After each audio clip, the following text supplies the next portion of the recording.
The wheat field stretched golden under two suns, and Lily was supposed to be collecting eggs from the chicken coop. Instead, she sat on the fence watching clouds that looked like giant space whales. Her father always said she had too much imagination for an 8-year-old. Her mother said that was what made humans special.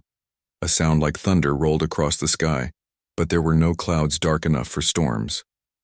Lily looked up and saw fire streaking across the blue. Something was falling from space, trailing smoke and sparks. It disappeared beyond the forest line, and the ground shook hard enough to knock her off the fence. She landed in the dirt and scrambled up, her heart racing with excitement rather than fear. Her parents had gone to the central colony for supplies and would not be back until evening. The house computer was already blaring warnings about staying inside, but Lily had never been good at following rules that did not make sense. The forest was only a 10-minute run from her house. She grabbed her backpack, stuffed in a bottle of water, her lunch sandwich, and the emergency medical kit her father kept in the barn. Whatever had crashed might need help. That was what her parents always taught her. When someone needed help, you helped them.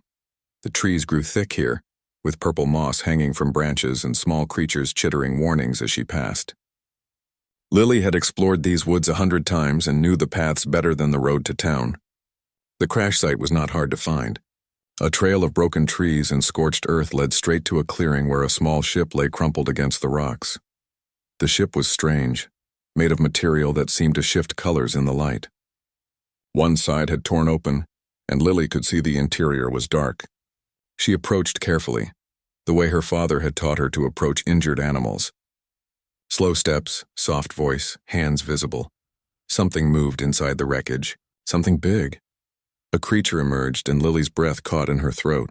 It was beautiful and terrifying at once, larger than her house, with scales that glowed soft blue like the bioluminescent fish in the colony aquarium. 6 legs, each ending in claws that could tear through steel. A long neck curved into a head with too many eyes, all of them currently dim with pain. Wings hung broken at its sides, and blue blood dripped from a dozen wounds. The creature's eyes focused on her, and for a moment, neither moved. Lily had seen the videos at school. Every child in the galaxy learned about ravagers. They were monsters that destroyed ships and killed thousands. They were why humans were not allowed in certain sectors of space. They were extinction-level threats. This one was whimpering. The sound was soft, almost like a puppy crying. The creature tried to move and collapsed, its breath coming in shuddering gasps. One wing was bent at an angle that made Lily wince. She knew broken bones when she saw them. Living on a farm taught you that. She took a step forward. The creature's eyes tracked her movement, but it did not attack. Another step. Still nothing. Lily unslung her backpack and pulled out the medical kit. Her father used similar supplies on the farm animals, though nothing they owned was this big. The creature watched as she approached, those strange eyes filled with something that looked like confusion. Lily wondered if it had ever seen a human child before. She wondered if it knew humans were supposed to be scared of it. She reached its side and the creature flinched but still did not strike. Up close she could see the wounds more clearly, deep gashes where the ship's metal had cut through scales, burns from the atmospheric entry, a piece of debris lodged in its shoulder. Lily pulled out antiseptic spray, the kind that worked on any carbon-based life form. Her father had paid extra for the universal formula, saying you never knew what you would need to treat on a frontier world. She sprayed it on the closest wound. The creature tensed but held still. She worked methodically the way she had been taught. Clean the wounds. Remove debris carefully. Apply bandages where possible. The creature's scales were warm under her hands, pulsing with that blue glow. She talked while she worked. Just nonsense words about her chickens and how her mother's tomatoes were growing well this year. By the time she finished, the suns were lower in the sky. The creature had stopped whimpering. It was watching her with what she could only describe as curiosity. She pulled out her sandwich and took a bite, suddenly realizing she was hungry. The creature tilted its head. Lily looked at her sandwich, then at the creature. She broke off half and held it out. The creature sniffed it with nostrils she had not noticed before, then carefully took it from her hand with surprising gentleness. It ate the sandwich in one bite, and Lily could have sworn it looked pleased. She pulled the blanket from her backpack, the one she had grabbed without thinking. It was far too small to cover the creature, but she draped it over its head where the most injuries were. The creature made a sound different from the whimpering, almost like a purr. Lily sat down against its side, suddenly exhausted. The creature curled around her slightly, its warmth comfortable in the cooling evening air. Its scales dimmed to a soft glow and its breathing steadied. Within minutes, they were both asleep. That was how her parents found them hours later, following the locator chip in Lily's backpack. That was how Ambassador Trillick found them, when the emergency response team arrived. That was how the galaxy learned that sometimes the deadliest beast in the universe just needed someone to be kind to it. And Lily, who did not know she had just changed the course of galactic history, slept peacefully against her new friend. Robert Okafor had seen many strange things in his 20 years as a xenobiologist, but nothing prepared him for the sight of his daughter sleeping peacefully against a creature that could theoretically eat their entire colony. His wife Amara gripped his arm so tightly he would have bruises later, but neither of them could move.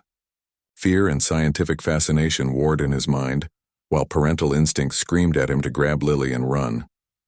The creature's eyes opened, all 6 of them, glowing softly in the darkness. Robert positioned himself between his family and the Ravager, knowing it was useless but unable to stop himself.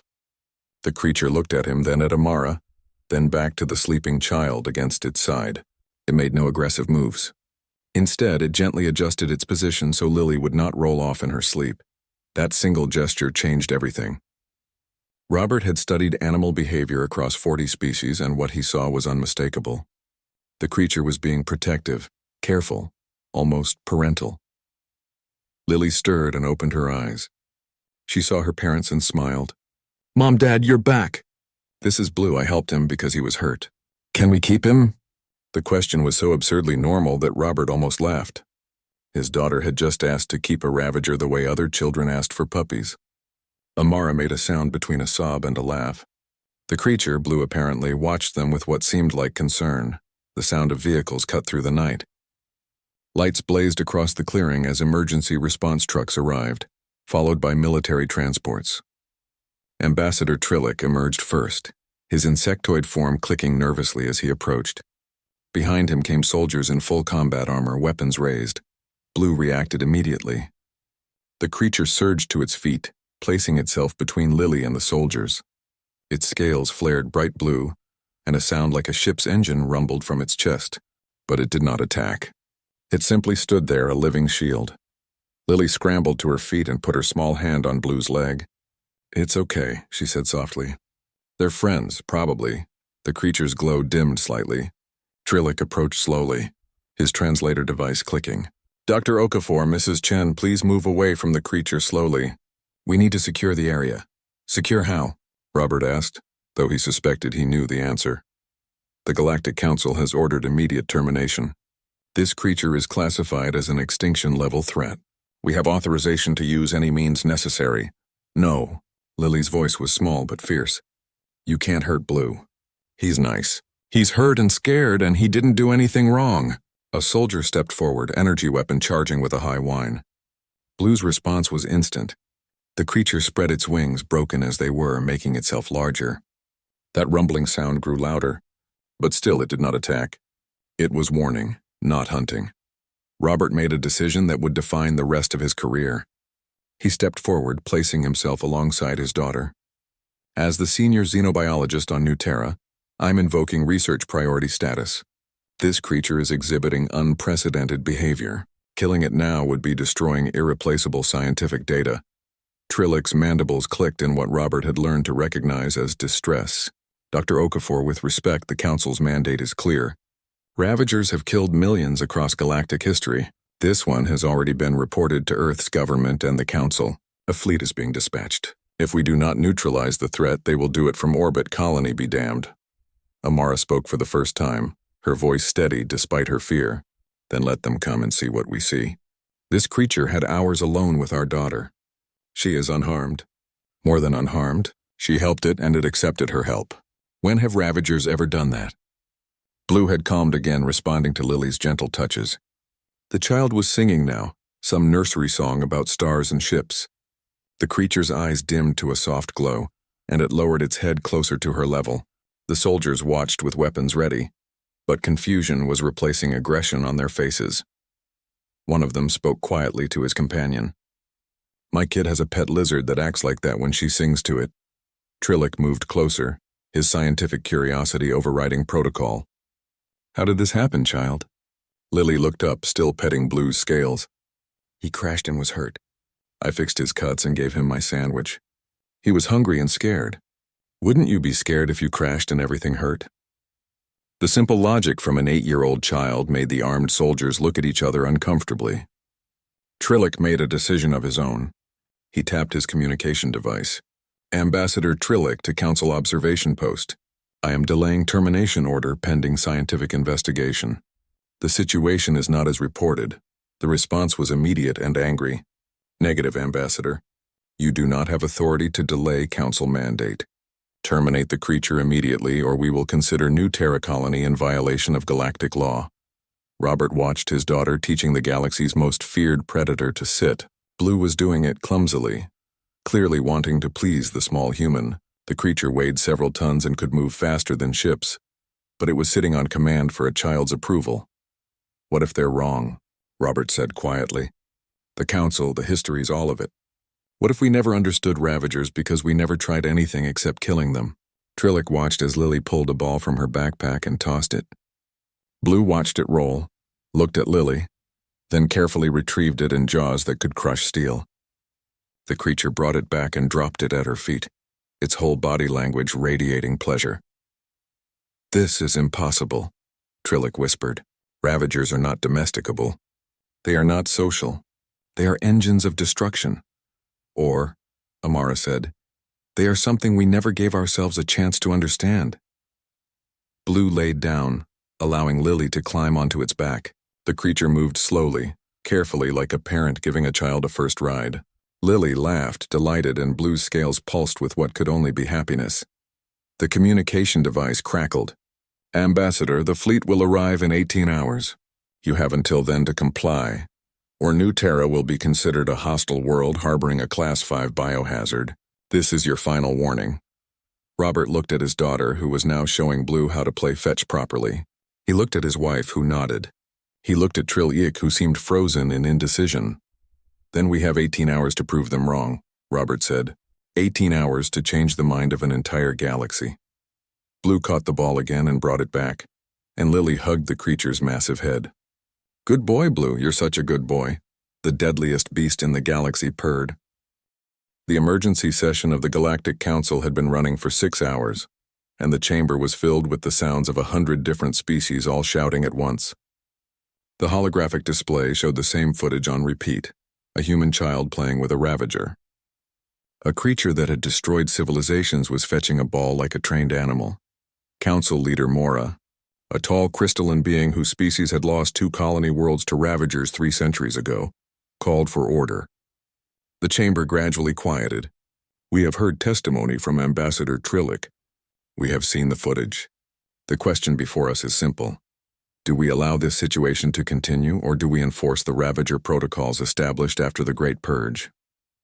A delegate from the Krell Empire stood, his forearms gesturing dramatically. This is madness. My great-grandfather survived a Ravager attack.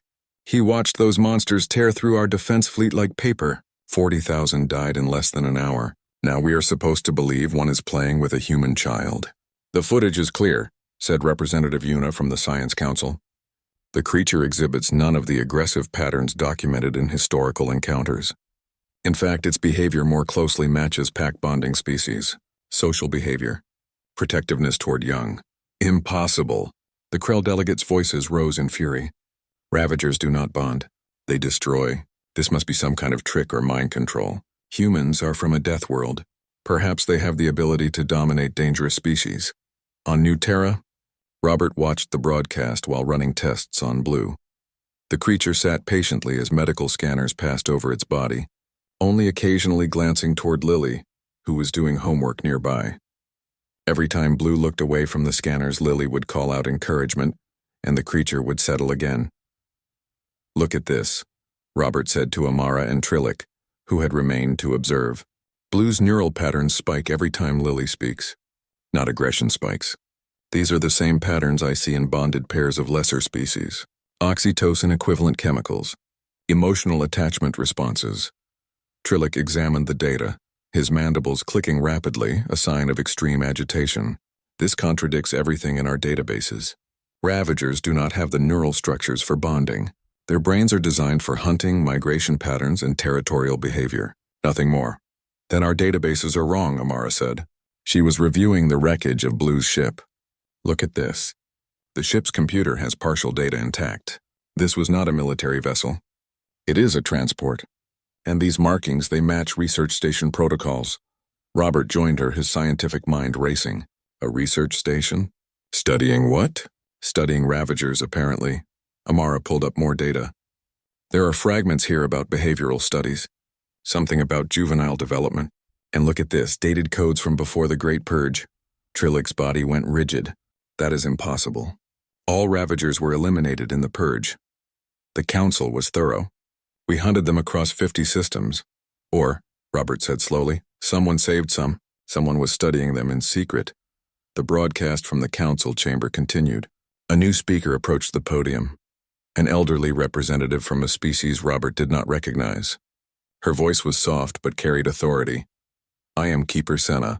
I am 412 years old. I was there during the final days of the Great Purge.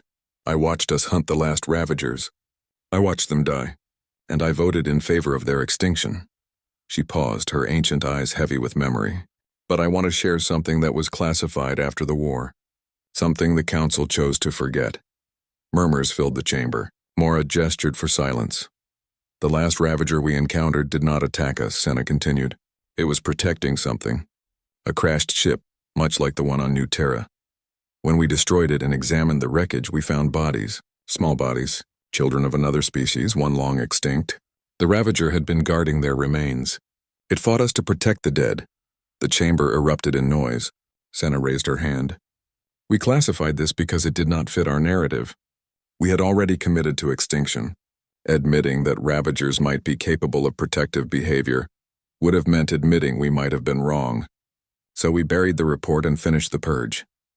Robert's hand shook as he accessed historical databases, searching for what Senna mentioned.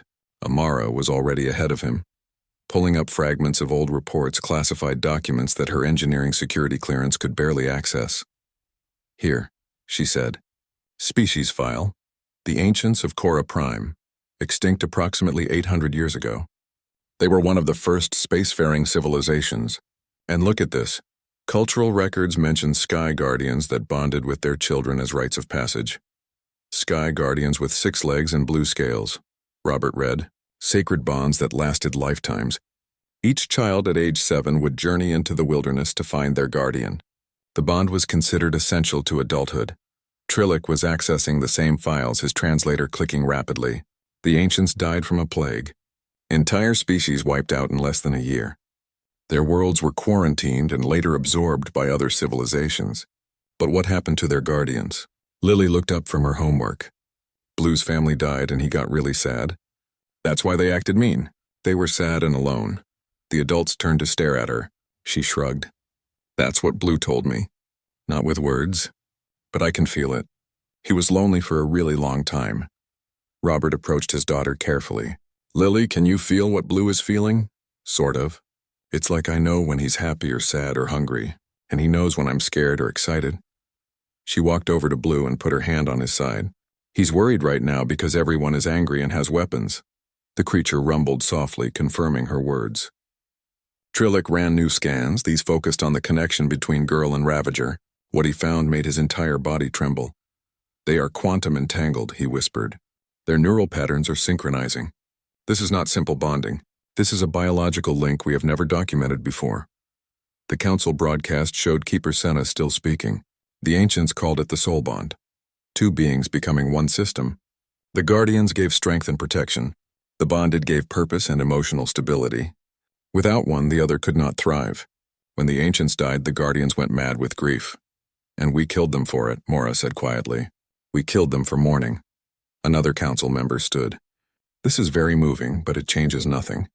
That child is bonded to a creature that could destroy ships. What happens when it grows to full size? What happens if the bond breaks? We cannot risk another Ravager outbreak based on the feelings of one human child. Robert spoke into the communication channel, broadcasting to the council. Then study us. Send your scientists. Learn from what we have discovered. But give us time. Blue has not shown any aggression except in defense of Lily. That is not a monster. That is a protector doing what it was bred to do. 18 hours, Mora announced. The fleet arrives in 18 hours. Present your evidence then. If we are not convinced, both creature and colony will be sterilized. We cannot risk the galaxy on sentiment. The broadcast ended. Robert looked at his daughter and her impossible friend. 18 hours to prove that love was stronger than fear. 18 hours to rewrite history. The research station buried beneath the ice moon of Theta 7 had been abandoned for 600 years, but its power core still hummed with life. Dr. Paula Rice and her small team descended through frozen tunnels, following coordinates they had found in Blue's ship computer. What they discovered would shake the foundations of everything the galaxy believed. The main laboratory was pristine, preserved perfectly by the cold and automated systems. Holographic displays flickered to life as they entered, showing images of ravagers in various stages of development. But these were not the monsters of legend. These were creatures interacting with researchers, playing with their young, solving complex puzzles. This is incredible, breathed Paula's assistant, David. These recordings are from before the Great Purge. This facility was studying ravagers as intelligent beings, not threats. Paula accessed the main computer. Data files opened, showing decades of research. The lead scientist had been named Dr. Asha Winters, a human researcher who had disappeared during the Purge. Her final log entry was dated the day the Council's fleet arrived to destroy all remaining ravagers. Asha's face appeared in hologram form, her eyes tired but determined. If someone finds this, it means we failed. The Council has decided that fear is easier than understanding. They will kill every ravager, regardless of the evidence we have provided. So I am sending the juveniles away in escape pods, scattering them across space, hoping some might survive until the galaxy is ready to see the truth. Ravagers are not monsters. They are partners. They are friends. They are what the ancients knew them to be. The other half of a bond that makes both species stronger. The hologram showed Asha placing young ravagers into escape pods, programming them with coordinates to remote areas of space. She was crying. Forgive me, little ones. I am sending you into the dark alone. But maybe someday you will find someone to bond with again. Maybe someday the galaxy will understand. The recording ended. Paula immediately transmitted the data to New Terra and the Galactic Council. This was the proof they needed. But would it be enough? On New Terra, tensions were rising. The fleet would arrive in 6 hours and the colony was divided. Some families were evacuating, fearing the Council would destroy everyone. Others stayed, believing that Blue represented something worth protecting. Protesters gathered at the spaceport, their signs demanding the creature's life or its protection in equal measure. Lily sat in the middle of it all, reading a book to Blue while her parents worked frantically to compile their research. The creature's massive head rested on the ground near her, eyes half closed in contentment. Children from the colony had started approaching, their fear overcome by curiosity. A little boy named Sam, only 5 years old, walked up with his mother watching anxiously. Is he soft? Lily nodded. Very soft. His scales are warm too. Want to pet him? Blue opened one eye, examining the boy. Lily felt a question through their bond. She answered without speaking. It's okay. He's nice. The creature slowly lowered its head closer to the ground. Sam reached out a tiny hand and touched the glowing blue scales. His face lit up with wonder. He feels like sunshine. Within an hour, a dozen children were sitting around Blue listening to Lily read. The creature seemed content to be their living furniture, occasionally adjusting position to make sure everyone was comfortable. Parents watched from a distance, weapons lowered but still ready. Robert observed the scene and understood something profound. Children from a Deathworld, raised on Earth's exported culture of curiosity and exploration, approached danger differently than most species. They were not reckless. They were open. They gave trust first and let others prove themselves worthy of it or not. Trillic was documenting everything. This is remarkable. The creature is responsive to multiple humans, not just Lily. It is reading their emotional states and adjusting behavior accordingly. This level of social intelligence is unprecedented in what we classified as an apex predator. Amara pulled up the data from Dr. Winter's research station, because they were never just predators. Look at this. Ravager brain structure includes one of the most sophisticated emotional processing centers ever documented. They are empaths. They feel what those around them feel. When the ancients died, the Ravagers did not just lose their bonded partners. They lost their emotional anchors. They felt the death and grief of an entire species and had no way to process it. So they went mad, Robert concluded. And every species they encountered after that was met with the accumulated grief and rage of creatures that could not cope with what they had lost. A new message came through from the council. Keeper Senna's voice was urgent. Dr. Okafor, we have reviewed Dr. Winter's research. It is compelling. However, several council members are arguing it changes nothing.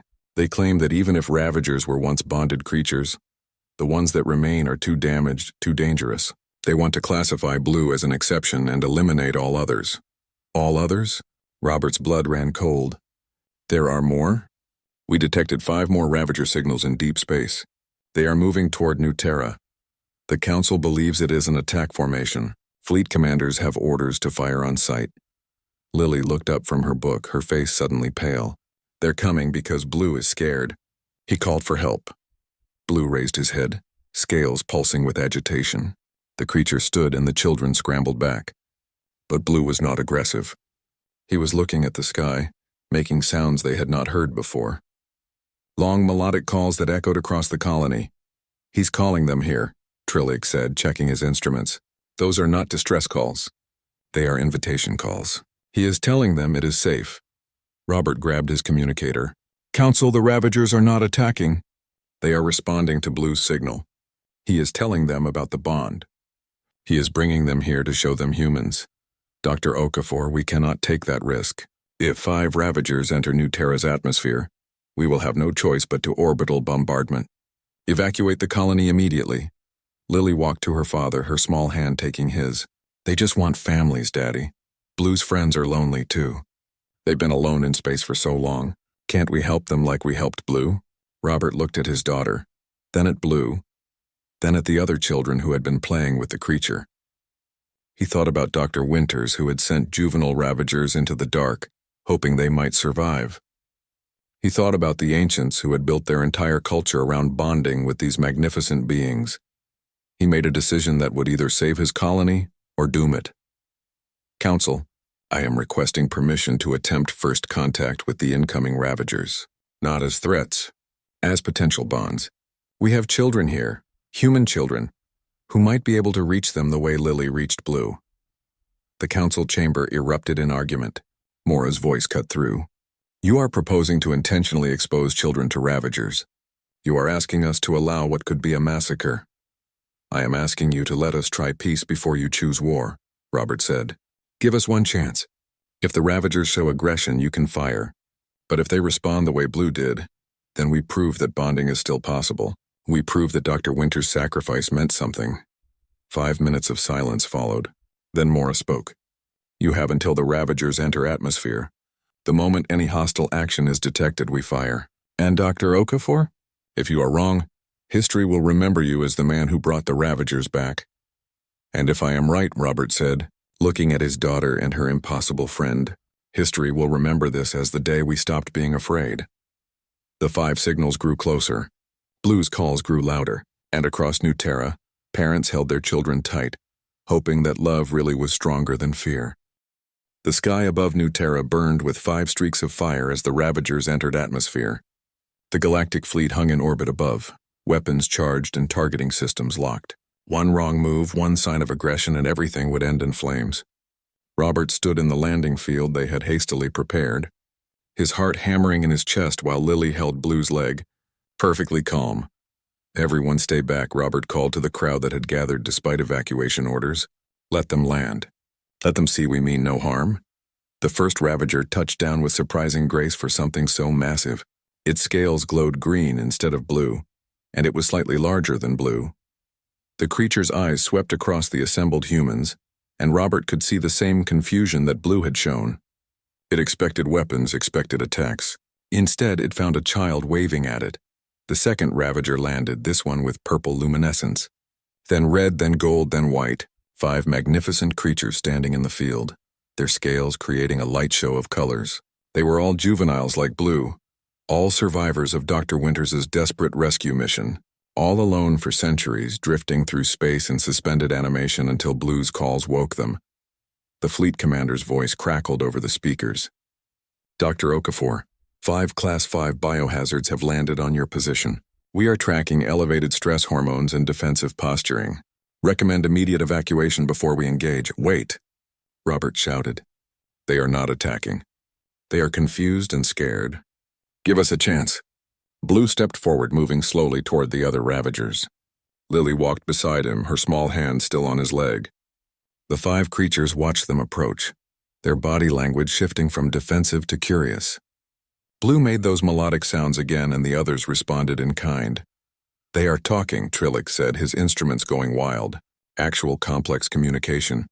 This is not simple animal vocalization. This is language. Lily stopped a few feet from the green ravager and smiled. Hi, my name is Lily. This is Blue. Are you lonely too? The creature tilted its massive head, studying this tiny human child who showed no fear. Slowly, carefully, it lowered its head to her level. Lily reached out and touched its snout. The green scales pulsed brighter, and the creature made a sound like a sigh. Other children started emerging from the crowd, drawn by curiosity and the sight of Lily's bravery. Sam ran up to the purple ravager, his mother calling after him in panic. The creature watched the boy approach, then mimicked what Blue had done earlier. It lowered its head to the ground. Sam giggled and patted the purple scales. You're pretty. More children came forward. A girl named Anna approached the red ravager. Twin boys walked up to the gold one together. A teenager named Felipe, who had been paralyzed from an accident and used a hovering wheelchair, moved toward the white ravager, which was the largest of the 5. The white ravager approached Felipe with careful steps, its eyes locked on the wheelchair. It made a questioning sound, and Felipe laughed nervously. Yeah, my legs don't work. Crashed my dad's hoverbike last year. The creature moved closer, examining the chair with clear intelligence. Then it did something no one expected. It laid down beside Felipe and extended one wing, creating a ramp of sorts. The meaning was clear. You want me to climb on? Felipe asked, looking at Robert for permission. Robert's scientific mind wrestled with his parental instincts, but he nodded. Felipe maneuvered his chair onto the wing, and the white ravager carefully stood, lifting the teenager up to its back. Felipe's face showed pure joy. I'm flying. I'm on something that flies. The sight of children bonding with ravagers spread across the galaxy in real time. The council watched. The fleet watched. The entire known universe watched as humanity's children did what no military force could ever accomplish. They made friends, but not everyone was pleased. A faction of council members, led by the Krell delegate, launched a secret override protocol. Without Mora's authorization, 3 fleet ships broke formation and fired on New Terra. The attack came without warning. Energy weapons streaked down from orbit, aimed directly at the landing field. Robert had less than a second to scream a warning before the world exploded in light. But the explosion never reached the ground. The 6 ravagers moved as one, their bodies creating a living shield around the children. Blue covered Lily with his entire body. The others did the same with their bonded children. The energy weapons struck ravager scales and dissipated, absorbed by the creature's natural defenses. The white ravager, with Felipe still on its back, took the worst of it. The blast burned through its wing and shoulder. Blue blood sprang across the field. Felipe screamed, feeling the creature's pain through their new bond.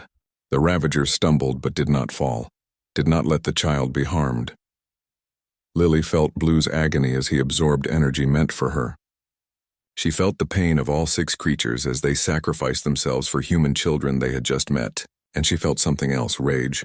Not her rage, Blue's rage. The rage of every ravager that had ever lost someone they loved. But this time it was focused. It was righteous. Blue raised his head toward the sky and screamed. The sound was unlike anything they had heard before. It was not a roar or a call. It was a command, and it was answered. The sensors went insane. Trillick stared at his instruments in disbelief. Impossible. There are Ravager signatures appearing everywhere. Hundreds of them. They were hiding. They were always hiding. The sky filled with shapes. Ravagers of every size and color emerged from behind moons. from asteroid belts, from the dark spaces between stars. They had been there all along, surviving, waiting, hoping, and now they answered the call of juveniles who had finally found what they had all lost.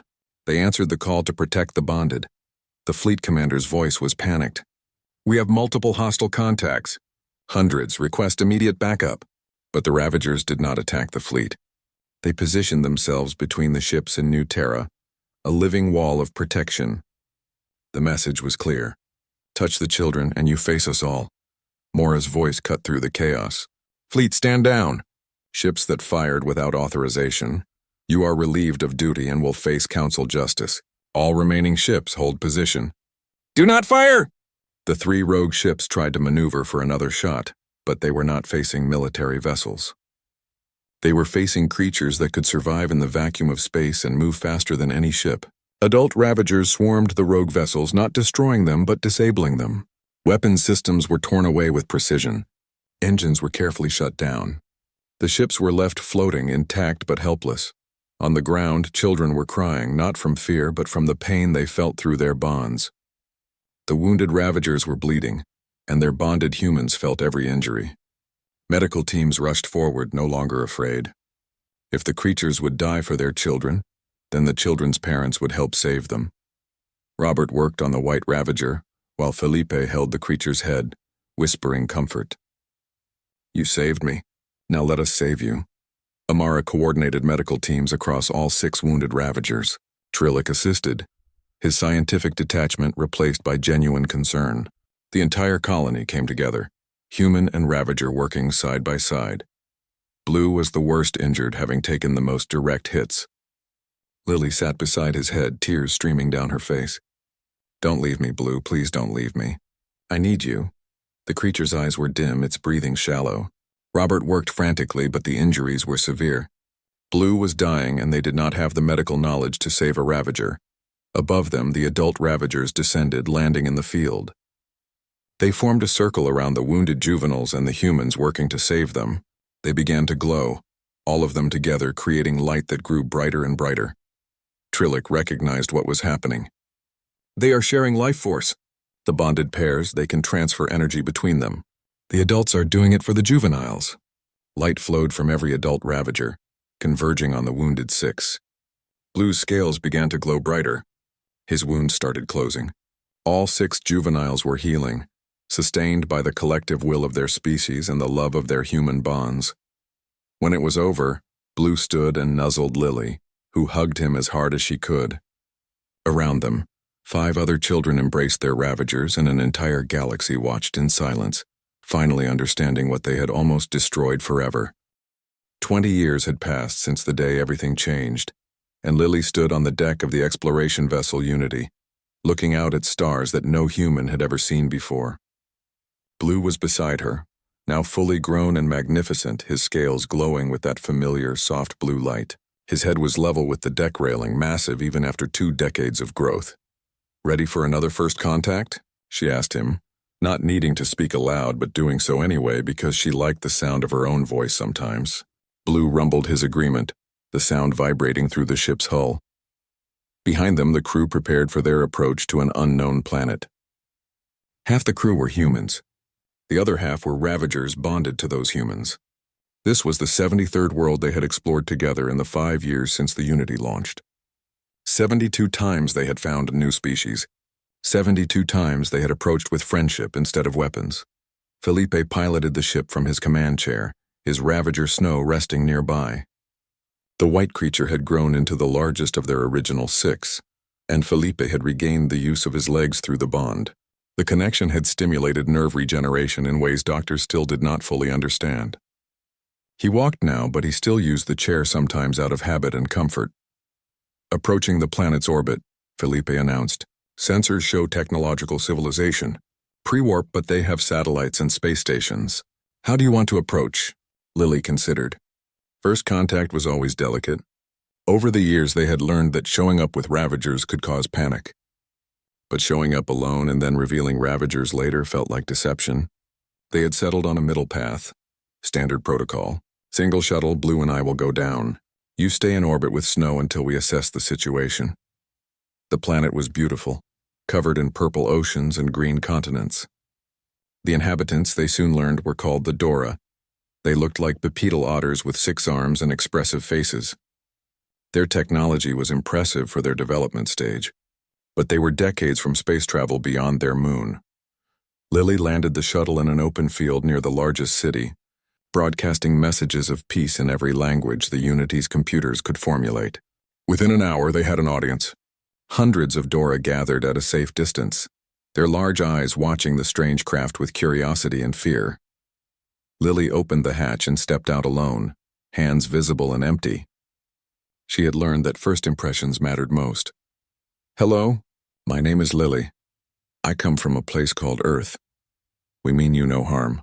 We explore and make friends." The Dora chattered among themselves in high-pitched voices. Finally, one approached. An older individual wearing robes that suggested authority or wisdom. "I am Elder Pre, you come from the sky. The legend said sky travelers would come." "Are you gods?" Lily smiled. She had heard that question before. "No, not gods. Just explorers. We have a wide community of different species who work together, share knowledge, help each other. We wanted to meet you and invite you to join us when you are ready." "You are alone?" Pre asked, looking around nervously. "Not exactly. I have a friend with me. He is big and looks scary, but he is very gentle. May I show you?" The Dora murmured worriedly, but Pre nodded. Lily walked back to the shuttle and signaled. Blue emerged from the cargo hold, ducking his massive head under the doorframe. He unfolded to his full height and the Dora gasped in terror. Several ran. Others prostrated themselves. Blue settled down on the ground, making himself as non-threatening as possible. Lily sat against his side, showing comfort and trust. "This is Blue. He is my bonded partner. His species are called ravagers, and they were once thought to be monsters. But they are not. They are friends." Pre approached carefully, 6 arms trembling. "It is a predator. I can see the teeth, the claws. Why does it not attack?" "Because he loves me and I love him," Lily said simply. "We are bonded. He protects me and I give him purpose and companionship. Together we are stronger than either could be alone." Blue lowered his head to Pre, who reached out one tentative arm and touched the glowing scales. The elder's eyes widened. "It is warm, like sunlight, and I feel calm." "How?" "Ravagers are empaths," Lily explained. "They feel emotions and can share them. Blue is sharing his peace with you, showing you he means no harm." Over the next few days, Lily and Blue stayed with the Dora, teaching them about the Galactic Council, about humans and ravagers and all the other species in their community. The Dora were fascinated, their scientists asking endless questions. Young Dora children played with Blue the way Lily had all those years ago, and Blue was endlessly patient with them. On the 5th day, Elder Pre made a request. "We have legends of companions, creatures that bonded with our ancestors long ago but were lost in a great disaster. Could your ravagers bond with Dora as they bond with humans?" Lily contacted the Unity. "What do you think, Felipe? Should we try?" Felipe's voice was thoughtful. "The bonding seems to work because both species need something the other provides. Humans give ravagers emotional stability and purpose. Ravagers give humans protection and enhanced abilities. If the Dora have similar emotional complexity, it might work, but we should be careful." They decided to try with one volunteer, a young Dora named Klee who was curious and brave. They brought down one of the unbonded ravagers from the Unity, a young female with silver scales. The meeting was supervised carefully with medical teams on standby. Klee approached the silver ravager the way Lily had taught her. Slow, gentle, projecting calm and friendship. The ravager responded, lowering her head. Klee touched the scales and gasped. "I feel her. She is scared but hopeful. She has been alone for so long." The bond formed over several hours, different from the immediate connection Lily and Blue had experienced, but no less real. When it was complete, Klee and the Ravager, now named Silver, moved in perfect synchronization. The young Dora laughed with joy. "I understand now. This is what we lost. This is what our ancestors had." News spread across the Galactic Council. The Dora were not the first new species to bond with Ravagers, but they were the first non-Deathworld species to do so successfully. It proved that bonding was not about how dangerous or fearless a species was. It was about emotional openness, about the willingness to trust and be vulnerable. Lily returned to New Terra between missions, visiting her parents and the memorial they had built for Dr. Asha Winters. The researcher who had saved the Ravager juveniles was now recognized as a hero across the galaxy. Her research facility had been restored and converted into a bonding center where any species could come to meet Ravagers and potentially form bonds. Thousands had bonded in the 20 years since Lily first met Blue. Ravagers were no longer seen as monsters but as partners. Crime rates dropped on worlds with bonded pairs. Wars ended when both sides realized Ravagers would not fight against other bonded Ravagers, forcing peaceful negotiation. Medical advances came from studying the life-sharing abilities of bonded pairs. The galaxy was changing, all because an 8-year-old girl saw a scared animal instead of a monster. The council had reformed completely. Keeper Senna had led the restructuring, establishing new laws that prioritized understanding over fear, cooperation over conflict. The 3 ships that had fired on New Terra were tried for war crimes. Their crews served sentences helping to rebuild worlds damaged by fear and prejudice. Ambassador Trillick became the director of interspecies relations, working from New Terra, which was now designated as a sanctuary world. The colony had grown into a major city, with Ravagers integrated into every aspect of life. Schools taught children about bonding. Medical centers specialized in cross-species health. The spaceport was the busiest in the sector. On Lily's 31st birthday, the council honored her with the Galactic Peace Prize, an award given to individuals who changed the course of history through peaceful means. She stood before representatives of 500 species, Blue beside her, and gave a speech that would be remembered for generations. 20 years ago, I met someone who was hurt and scared. I did not see a monster. I saw someone who needed help. That is all I did. I helped someone who needed it. Every being in this galaxy, no matter how scary they look or how different they are, feels pain and fear and loneliness. They also feel love and joy and hope. If we remember that, if we lead with compassion instead of fear, then there is nothing we cannot accomplish together. Blue nudged her gently, and Lily smiled, scratching behind the ridge of his jaw where she knew he liked it. My friend here taught me that the strongest bonds are formed in moments of vulnerability. When we are brave enough to be vulnerable, to show our true selves, we give others permission to do the same. That is how we turn enemies into friends. That is how we turn monsters into family. The chamber filled with sounds of approval from 500 different species, and somewhere in deep space, Ravagers felt the emotion through their bonds and added their voices to the chorus. The galaxy had learned what a Deathworld child knew instinctively. Love was stronger than fear. Compassion was braver than violence. And sometimes, the deadliest beast just needed someone to call it friend. Lily and Blue returned to the Unity, ready for their next mission. There were still unexplored worlds, still species that had never met humans or Ravagers. There were still first contacts to be made, still friendships to forge. The work would never be done, but that was okay. They had all the time in the world, and they had each other. As the Unity jumped to faster-than-light travel, Lily looked at Blue and smiled. So where should we go next? Blue's scales pulsed with excitement, and through their bond, Lily felt his answer. Anywhere. Everywhere. Together. And that was enough.